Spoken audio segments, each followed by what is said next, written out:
Chứ mong ônประกอบជាសួរខ្ញុំវិញថាតើការជ្រើសរើសយកទឹកដោះគោម្សៅឬក៏ទឹកដោះគោមកឲ្យកូនយើងញ៉ាំតើយើងត្រូវទឹកដោះលើគោលការណ៍អីខ្លះអញ្ចឹងខ្ញុំអត់ឲ្យបងប្អូន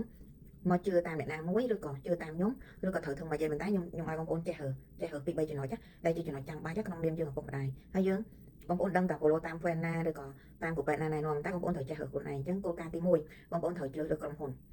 ហ្នឹងដែលគេនាំចូលទៅប្រទេសកម្ពុជាយើងហ្នឹងគេមានស្តង់ដារអត់គេមានស្តង់ដារដែលគេទទួលស្គាល់ជាអន្តរជាតិអត់ហើយគាត់ផលិតមកប្រហែលឆ្នាំហើយពួកអាប្រហែលឆ្នាំហ្នឹងក៏ជារឿងចាំបាច់ដែរដោយសារបទពិសោធន៍អញ្ចឹងដូចបងប្អូនរើគ្រូពេទ្យអញ្ចឹងរើគ្រូពេទ្យដែលមានជំនាញហើយប្រហែលឆ្នាំហើយធ្វើការក្នុងវិស័យហ្នឹងអញ្ចឹងជំនាញហើយនឹងចំនួនឆ្នាំហ្នឹងវាបញ្ជាក់នៅបទពិសោធន៍ដែលយើងធ្វើការងារក្នុងអាជីពហ្នឹងអញ្ចឹងយើងអាចដឹងថាចំណុចខ្សោយចំណុចខ្លាំងមិនដើម្បីផលិតឲ្យទៅជាស្តង់ដារអញ្ចឹងពាក់ព័ន្ធនឹងក្រុមហ៊ុនដែលបងប្អូនត្រូវជ្រើសរើសរឿងទី2គឺបងប្អូនអាចជ្រើសរើសយកប្រភេទណាមួយដែលវាអាសាដាច់ស្តុក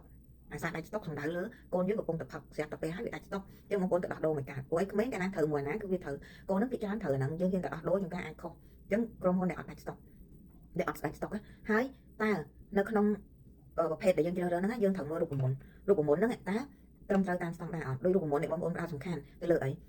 ការអភិវឌ្ឍខួរក្បាលកូនក្មេងតើវាមិនដែរហើយអាហារូបត្ថម្ភដែលគេមានដាក់នៅក្នុងប្រភេទកំប៉ុងហ្នឹងតើវាមានស្តង់ដារត្រឹមត្រូវអត់ហើយទទួលយកបានហើយជារូបមន្តដែលយើងចង់បានសម្រាប់ការលូតលាស់របស់កូនយើងមិនត្រឹមការលូតលាស់ទេទាំងបញ្ញាទាំងស្មារតីទាំងខួរក្បាលហើយទាំងពវៀនកូនក៏ល្អដូចគ្នាអញ្ចឹងចំណុច3ហ្នឹងវាជាចំណុចសំខាន់សម្រាប់បងប្អូនជ្រើសរើស